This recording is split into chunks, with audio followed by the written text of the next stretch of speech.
উচ্চতৰ মাধ্যমিকৰ চূড়ান্ত পৰীক্ষা সম্পূৰ্ণ সাজু হৈছে অসম উচ্চতৰ মাধ্যমিক শিক্ষা সংসদ পৰীক্ষাৰ বাবে শিক্ষা সংসদে লৈছে কেইবাটাও নতুন সিদ্ধান্ত তেওঁলোকে বহুকেইটা নতুন পদক্ষেপ গ্ৰহণ কৰা পৰিলক্ষিত হৈছে ব্যক্তিগত শিক্ষা অনুষ্ঠানত নাথাকিব এতিয়াৰে পৰা পৰীক্ষা কেন্দ্ৰ চিনাক্তৰ বাবে সংসদে আৰম্ভ কৰিছে সৰজমিন তদন্তৰ পাছতে বাতিল কৰা হ'ল 64টাকৈ পৰীক্ষা কেন্দ্ৰ পৰীক্ষা নিয়ন্ত্ৰক পংকজ বৰঠাকুৰৰ এই গুৰুত্বপূৰ্ণ সিদ্ধান্ত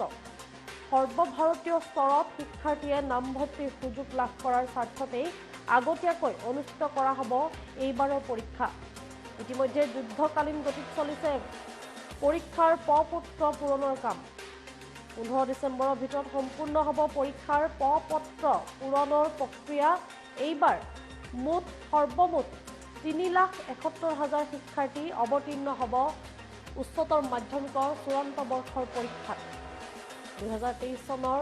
ফেব্ৰুৱাৰী মাহত অনুষ্ঠিত হ'ব উচ্চতৰ মাধ্যমিকৰ চূড়ান্ত বৰ্ষৰ পৰীক্ষা আটাইতকৈ গুৰুত্বপূৰ্ণ খবৰ এই মুহূৰ্তত টাইম 8ৰ দৰ্শকসকলৰ বাবে সম্পূৰ্ণ ৰূপে সাজু হৈ উঠিছে